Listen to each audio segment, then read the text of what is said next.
Om Shruti Smriti Purananam Alayam Karunalayam Namami Bhagavat Padam Shankaram Loka Shankaram. I salute Bhagavat Pada Shankaracharya, who is the repository of the Shrutis, the Smritis and the Puranas, who is compassionate and is the benefactor of the world. We are on the verse 49. A Jivan Mukta, endowed with self-knowledge, gives up the traits of his or her previous upadhis. We'll explain these things. Because of the realization that he is of the nature of existence, consciousness, existence, knowledge, bliss, absolute, he verily becomes Brahman, like the cockroach becoming a Brahmara insect. Well, this needs a little explanation, especially the illustration bit. A Jivan Mukta, a one who is liberated in life. When Swami Turiyananda, when he studied Shankaracharya and when he came to this verse that the goal of human life is to realize oneself as living free, Jivan Mukti. And he's saying, he was young, he was a teenager, he leapt up in joy, saying, this is the goal of my life. And his entire life was oriented towards the goal. He's saying, where are you going? I don't know. What are you doing? I don't know. What are you thinking? I don't know. Then we know. Person is aimless, goalless, directionless, everything is less. Once you set your goal, and you automatically, your body and mind now kind of orients itself towards that. You may get diverted, you may get off the rails, but you come back again. It's not that, oh, this person goes straight as an arrow. There are some who will go straight as an arrow. But there are those. But the general orientation is this. So the goal, like Sri Ramakrishna says, of human life is to see God. Well, what is this? Nobody had told us all this kind of thing. Goal of life is to see God. Yeah, nobody told you because you don't know what is life itself. So who will tell you what? If you really know what is life, then you'll know how it has originated and how it is proceeding towards something. It is, let's not go into this. This life of ours has been a great gift.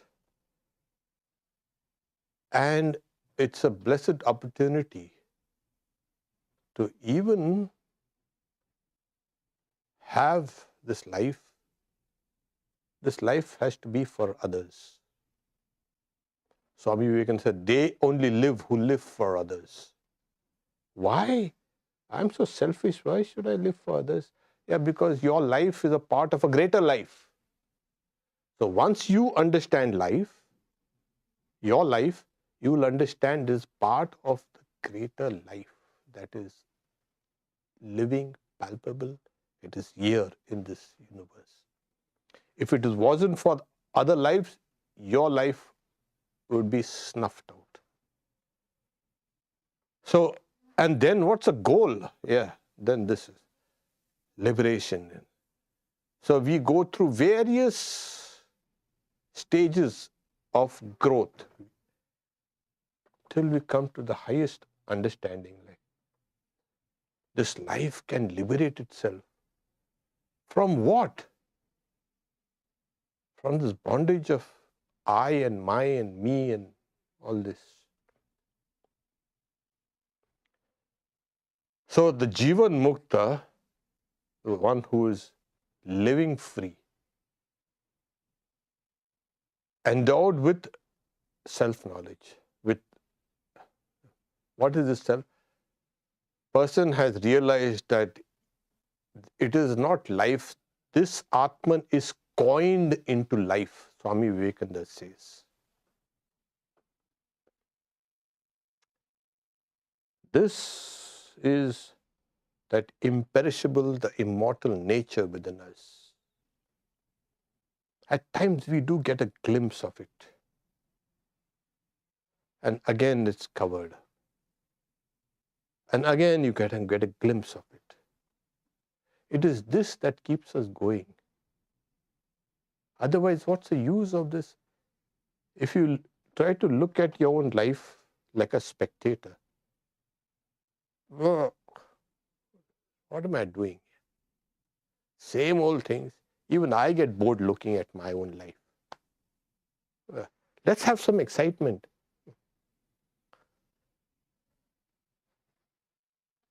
So life has various gradations, and higher you go till you come to that which is self-knowledge. It is only that self-knowledge, the knowledge of the Atman, that liberates us. And when this person does this, what happens? He gives up the traits of his previous upadhis. Now the traits in the original is called trait, can be translated as traits. It's also called gunas. He gives up the characteristics or the qualities of his previous stages, what that person was. Like what? Yeah. His identification with the body, the senses, the mind, the individuality. I was so and so, I'm this, I'm that, and all that goes away. What remains? It'll be a vacuum. Oh no, there's no vacuum. The one who is living free enjoys a superlative bliss, as we have seen in some of the other earlier verses.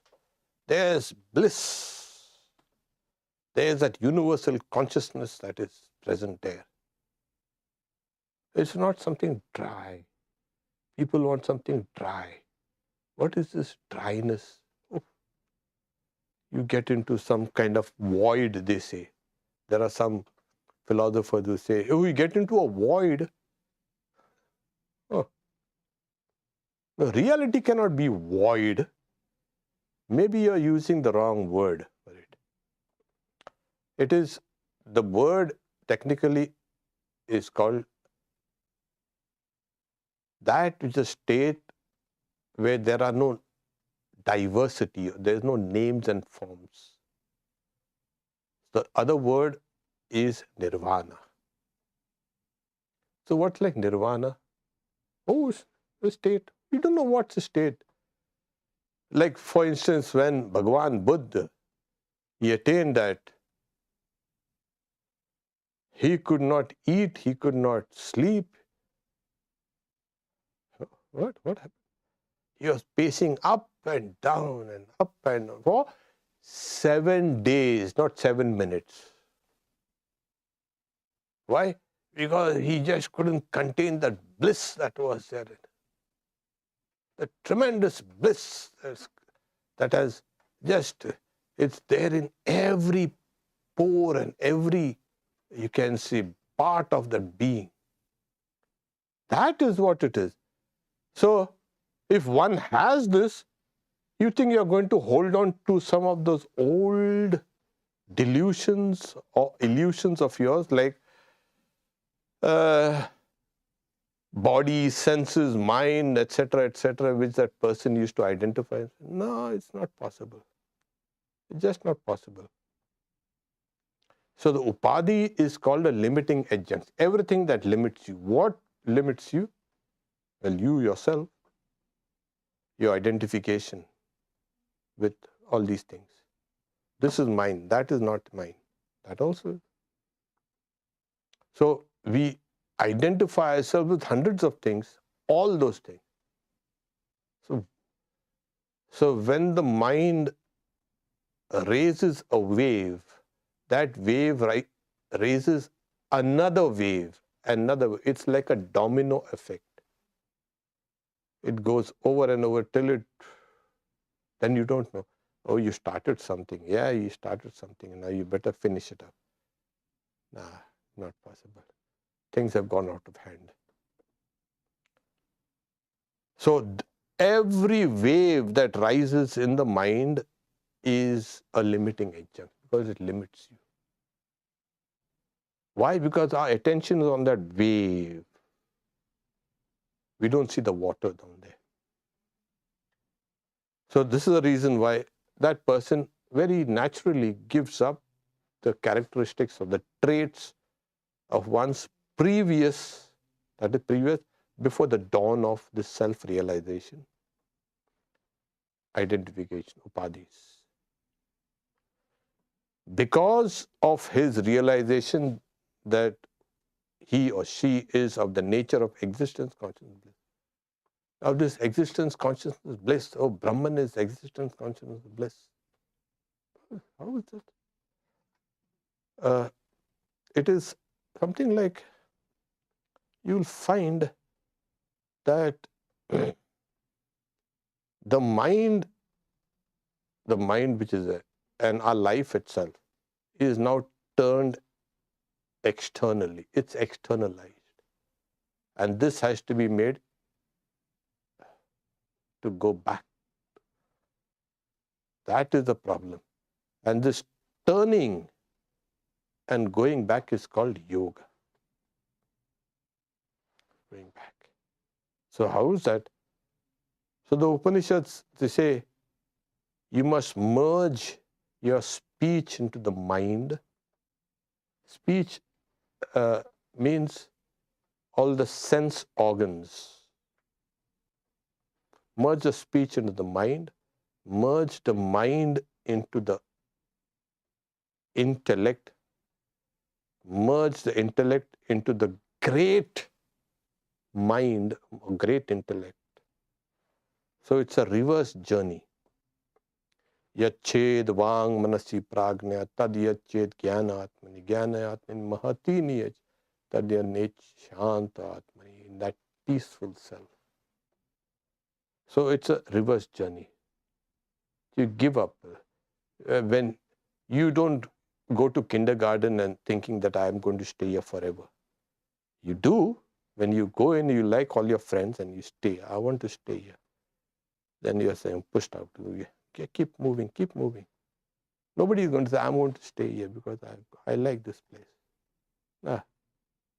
So we are also like that. We are holding on to saying, this is what I like. But there are greater things that you need to attain once you give up this. So in the Upanishads, another illustration given, like a leech that goes to the end of a stalk of grass, and because of its weight, the grass tilts or it's bent.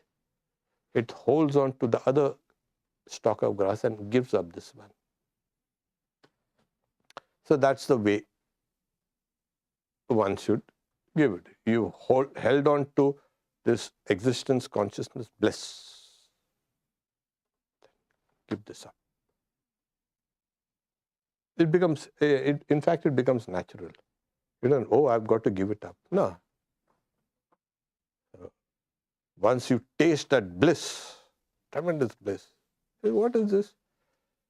See, Ramakrishna and all the saints say, even the joys of heaven and Indraloka seems insipid compared to this bliss that one gets. So gives up, because he is the nature of existence, constant bliss.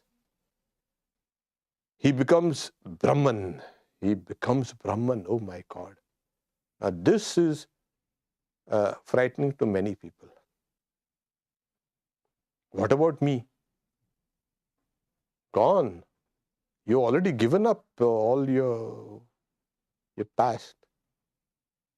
I remain a shell. No, no. Like I said constantly, when you can see the ocean in a drop of water, you have attained that knowledge of Brahman. How is it possible? Yeah. So, yeah. But we see only drops of water. We don't see the ocean. So this person has that realization of that ocean in oneself. And that ocean is this existence, consciousness, bliss. So then how does it happen?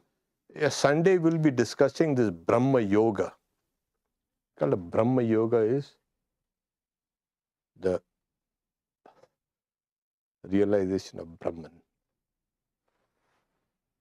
The mind has a very a remarkable faculty of taking the form of whatever it thinks, especially in Indian psychology. If you look at this, the mind takes the form of that. What's that? So it's called an impression in the mind. So when you're meditating on anything or you're thinking of anything, the mind takes the form.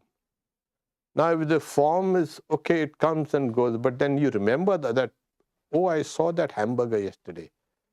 Oh. So it leaves a mark also. That's the problem with that. And these impressions, called memory, they are teeming.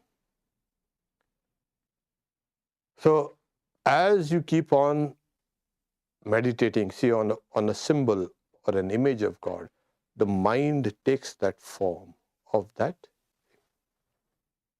And gradually it becomes stronger and stronger. You set up a new set of impressions, memories. In time, these are very powerful. They will obstruct the old memories. And as this keeps on growing and growing, the mind automatically likes to go back inside, deeper inside. Because these impressions, the hamburger impressions, take your mind outside. And the impressions of God, of meditation, they take you inside. So there's a kind of a tug of war going on. And then one finally wins. And then you go inside. This is called Brahma Yoga. We'll discuss it at length on Sunday, of course. But and then what happens? At one stage, the mind, it dies. What do you mean dies? The mind does not function there anymore. Oh, what a terrible state it is. Mind is not functioning. Yeah. Yeah, when you go to sleep, the mind doesn't function there. Deep sleep. What's a big deal about it? So, there also, but you're happy there. Thank God everything is over, I'll go fall asleep. Yeah. So mind also, but in that case, in the state of deep sleep, what happens is there is a wave that runs across the mind. But in this state, everything has become stilled. And when the mind has become perfectly stilled, which is called samadhi, there is no mind. It's not called a mind anymore. So in that state comes a flash. Oh my God, there it was. Can all these things happen even without, oh yes, yes, yes, yes. We are so used to the mind. Without the mind, no existence. We have attributed existence to the mind. Worse than we have attributed existence to this body and this table and chairs. How is this possible? So that's a mistake. So those are called the traits of the previous impressions, previous knowledge. I don't attribute this existence to this. What is this existence? I can see through it that it's not existence either. It's an appearance. These are appearing now. Later on, they will not appear. So then Shankaracharya gives example. Kind of sounds a little crude, but Sri Ramakrishna also mentions it. It's like the note is, according to Indian folklore, a cockroach when approached by a Brahmara. Now, what's a Brahmara? It's a bee. More, I think those guys, I think it was the yellow jacket. Hornet. Okay. Is seized with fear. When you see the hornet, it constantly thinks of its mortal enemy, and is thus transformed into a Brahman. It appears. That's a folklore. That's a kind of a legend. When you think deeply on a particular thing over and over so intensely, you become that. You will appear that. Oh yeah, you've seen? You know? Like for instance, Sri Ramakrishna, when you are thinking deeply of Hanuman, he had become like Hanuman. As you think, so will you become. Even Buddha says. Oh, really? Yeah, you acquire the traits. Slowly you start becoming like that. You used to fall in love and then you see what happens.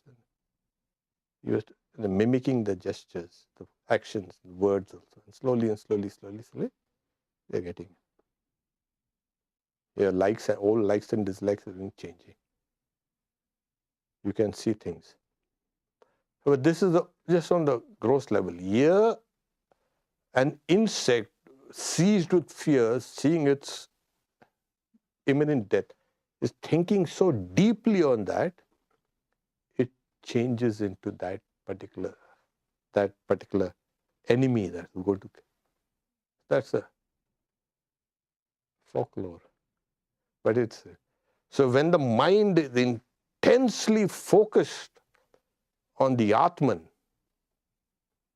so intensely focused, it becomes Brahman. So when you see, we said Holy Mother, when she used to walk like Sri Ramakrishna. Sri Ramakrishna has passed away. You're looking. And in some states, like, she used to do exactly what Sri Ramakrishna does. After he used to come down from Samadhi, she's saying the same words. Raja Maharaj, Swami Brahmananda, when they used to sing, he used to look like Sri Ramakrishna. Looking, the body, why? How come? Oh, the mind sculpts the body. There's no doubt about it. Yeah, mind sculpts the body. It's not the reverse. So, at this intense state of concentration, the insect becomes paralyzed, just seeing its enemy and then thinking deeply, it becomes sad. But here you don't have to get frightened about getting transformed into the Atman or the Brahman. That's your real nature. So it talks about the intensity of concentration, of meditation. That's a focus it completely and then you have it. It's not only the surface of the mind that takes the form. Your entire mind takes the form. It's called a Brahma Kara Karaka Chittavritti, that takes the form of that Brahman. Ooh. And ignorance breaks. So long it was identified with, with this body, with this senses, with this mind, that bondage is broken. So the enlightened sage uninterruptedly meditates on Brahman. Uninterrupted. Yeah, it happens after some time. Your subconscious mind is constantly thinking or meditating on this. It's like, how does it happen?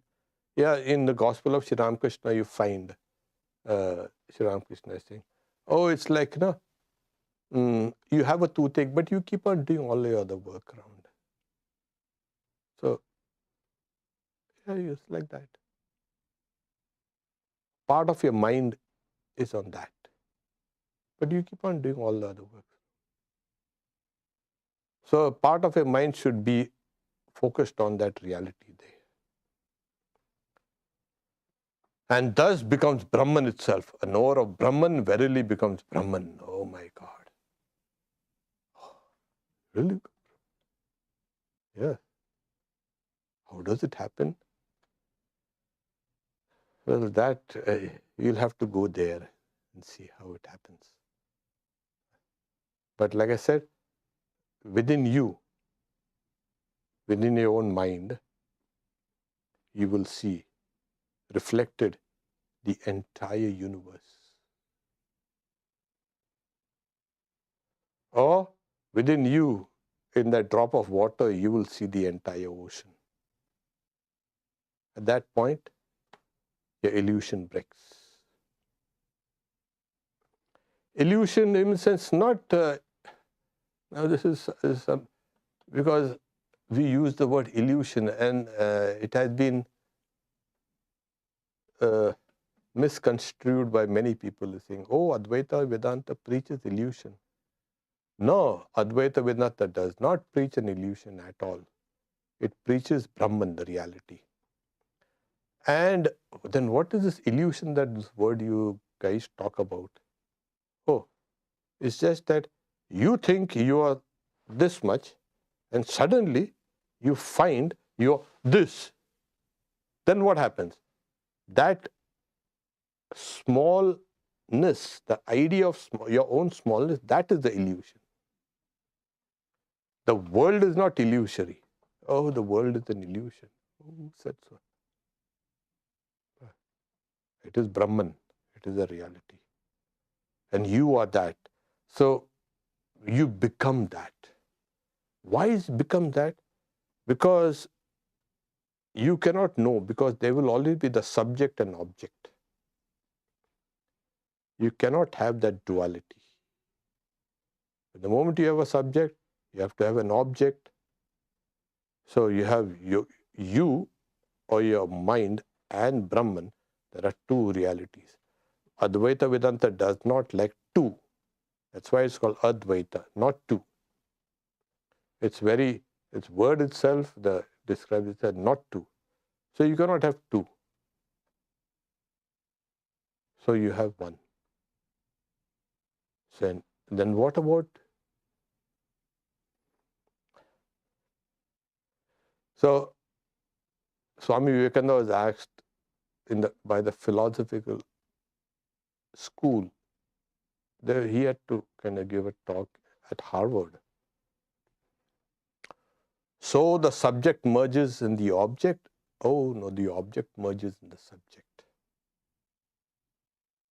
There is a merging. The two are now no more two, just one. That is the state of Jivan Mukta, the liberated in life. What does that person do?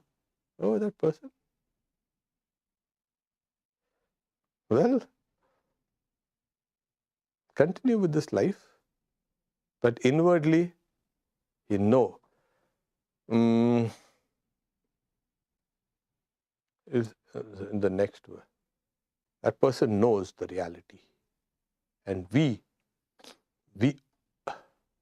have mistaken that reality for something else. That's the only difference. We have taken the appearance as real, while that guy has taken that reality for the real, seen it. Why does it have to appear like that? That's none of your business. You better get out of it. Why did God made this? Why did he make this? And don't bother about it. These questions are unanswerable. Like even in Buddhism, there are the 10 imponderables. These questions, there are no answers. So better start practicing meditation. And as you keep on practicing meditation, your whole, that orientation of your mind, it goes, and then you'll say, oh, you will see there are so many dimensions within you. Your mind will be blown. Oh, what was I thinking? I was thinking like I'm a worm.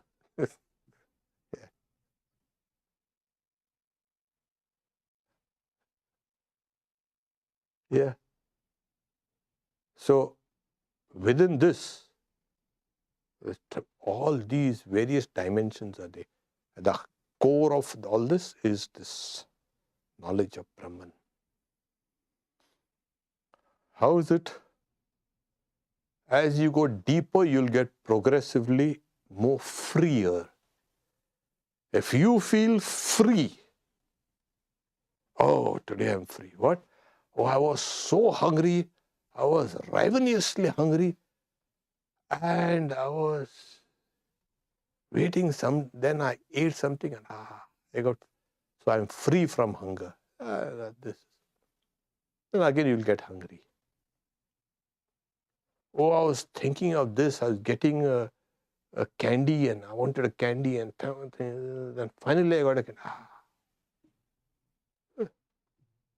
The desire for candy will come again.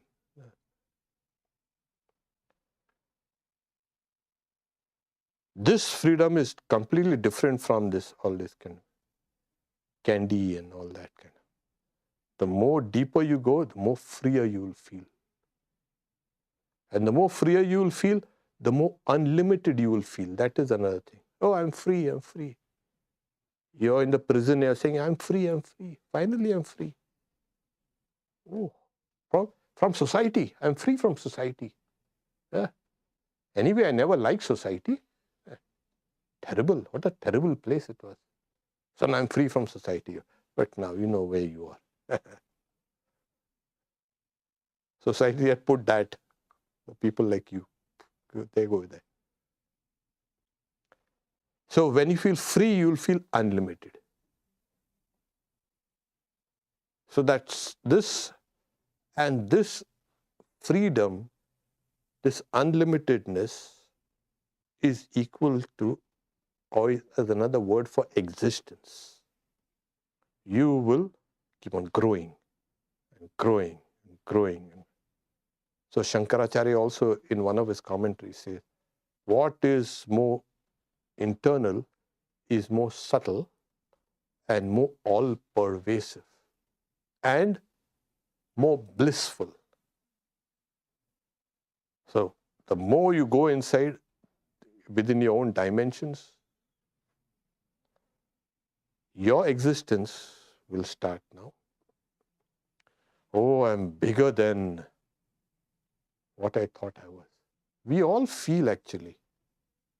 We feel sometimes our smallness, but sometimes we feel, no, I'm bigger than what my own conceptions are, or what the society has told me what I am. Yeah.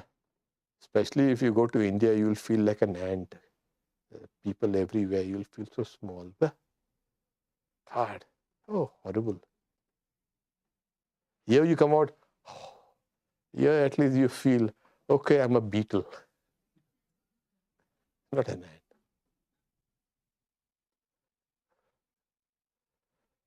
But all of us, we have the simultaneous perception of both our smallness and our largeness, or of our mortality and also our immortality.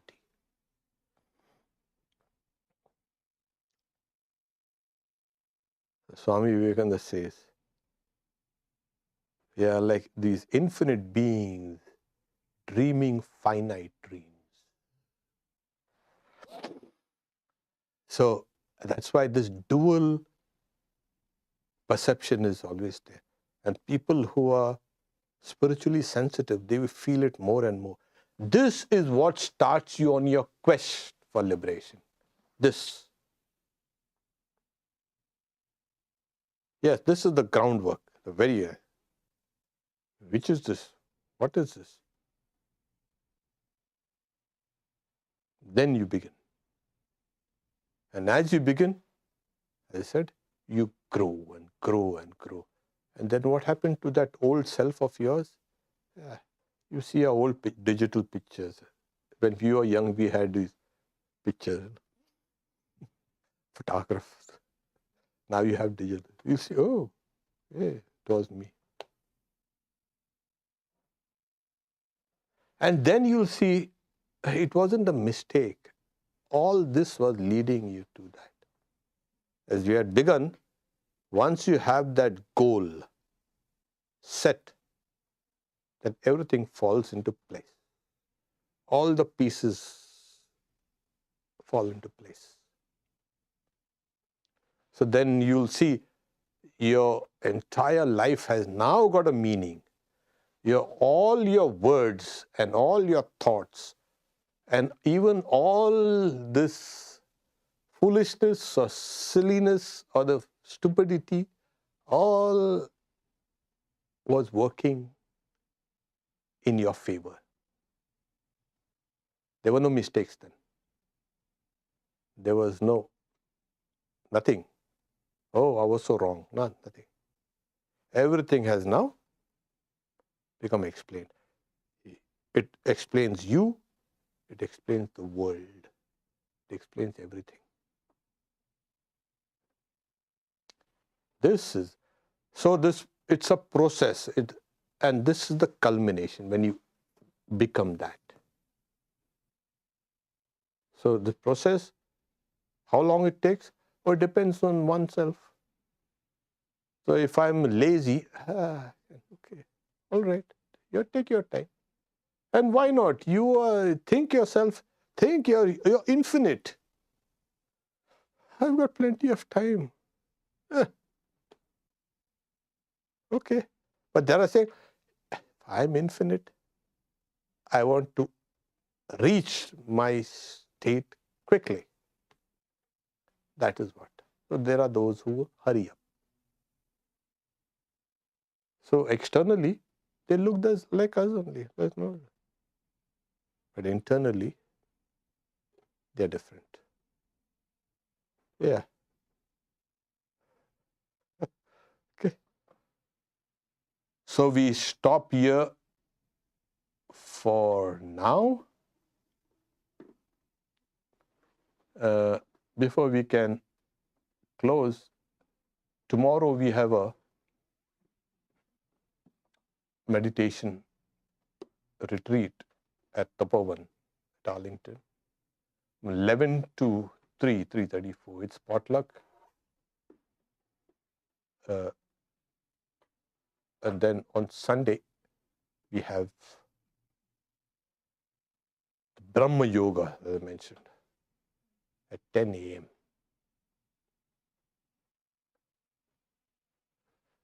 So we have a question here. I cannot meditate properly. So I was told to pray to Ma, but how much to pray is? Few minutes is enough.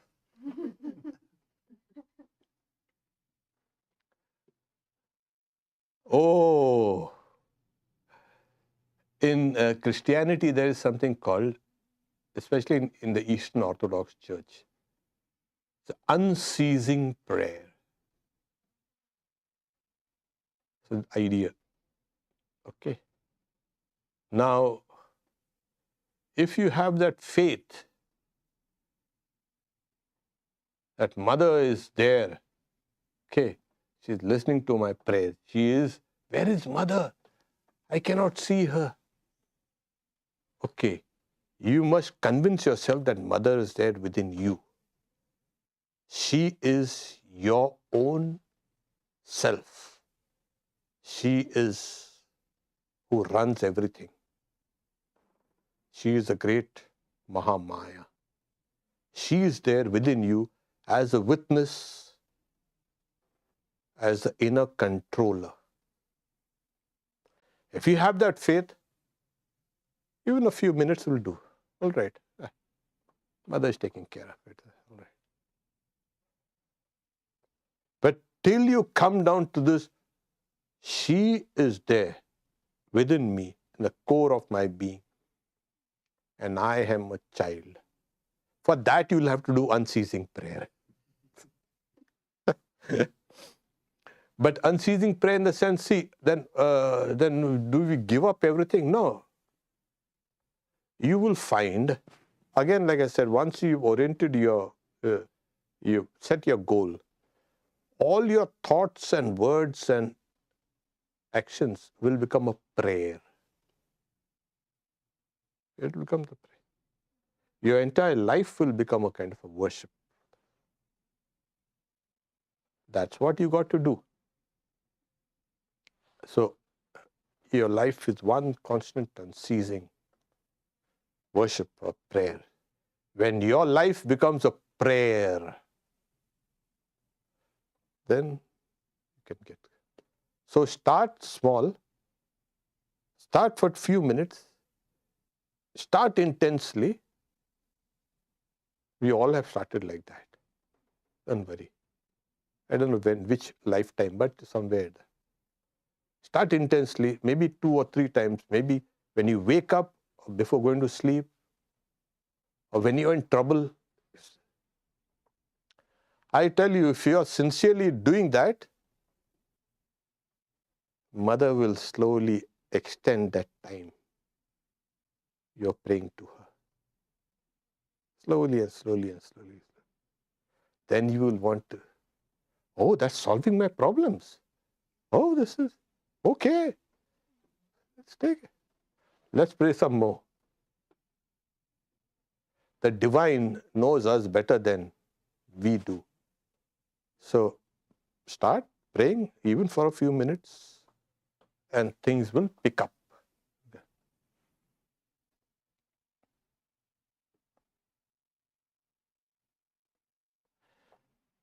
So you ask, I cannot meditate properly. So when prayer becomes very concentrated, it becomes meditation. So, yeah. So, yeah.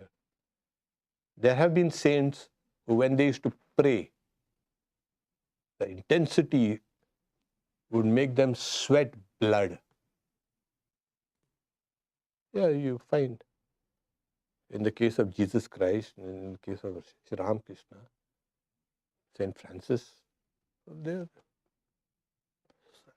So I don't expect you to come to that level of intensity. But as you keep on praying, it will be as good as meditation. Yes. Okay. So pray. And another thing is, if you read the Gospel of Sri Ramakrishna, he's constantly telling, in fact, he's emphasizing more that one should pray. And we think prayer is, it's for the lowest class of aspirants. No. Prayer is very powerful. And it's the most neglected. You think, I can meditate, and then we see we cannot meditate. So pray. So you can attain everything just to prayer. But as Sri Ramakrishna says, your prayer must be sincere. You don't have something here and then you say something here. Okay. So if you are sincere, when Sri Ramakrishna was asked, does God listen to a prayer? Yes, He hears sincere prayer. In fact, I remember it seemed like years and years and years. I asked my guru itself, because I was confused. I was not confused. I wanted a little confirmation. So I go to my guru. And fortunately, during that time, there was no one. I asked him, does Sri Ramakrishna listen to our prayers? And he looked at me, he looked as if his two eyes were boring straight through me.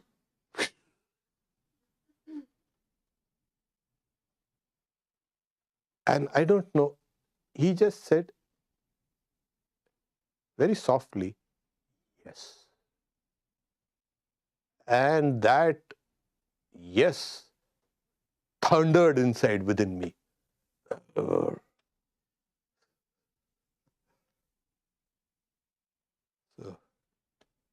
does God listen to your prayers?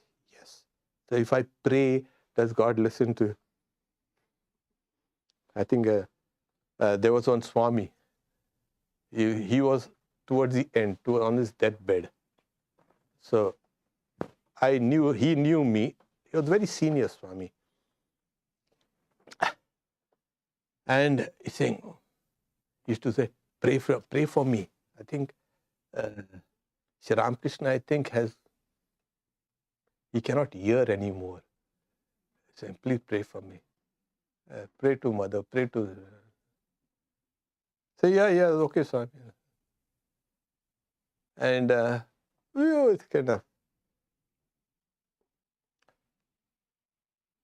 So one fine day, he's all ready. He's had his bath, he's changed his clothes. He's in the hospital, of course, on his deathbed. There's a final rush of energy towards the end, He's now he's sitting on this bed also, with his feet dangling. So the Swami in charge looks saying, where are you going? So I'm going. No. The doctor has to discharge you and there's so much complications. And he was in a hurry. He left that ward and he was going. And he heard, but it never registered immediately. Oh, the Mother has come. I'm going with Mother. This guy goes, and then it registers. He comes back in the ward. Our Swami has given up his body. Hey, what a fool I was.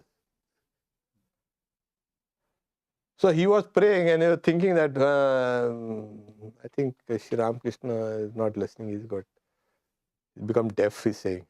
And then, Holy Mother. So if you have that faith, you pray intensely and have that faith that God listens to your prayers. But again, Sri Ramakrishna says, don't ask God for these gourds and pumpkins, the useless things. God is God. Go to God with something big request. Don't go. So, you see, go to God for these small things. Lord, I hurt my toe, and please take care of my toe. Why you want to bother about this? Later on, He'll take care of that also. But go to God with greater things, bigger things. Om Shanti Shanti Shanti Harihi Om Tat Sat. Shri Ram Krishna Arpanamastu.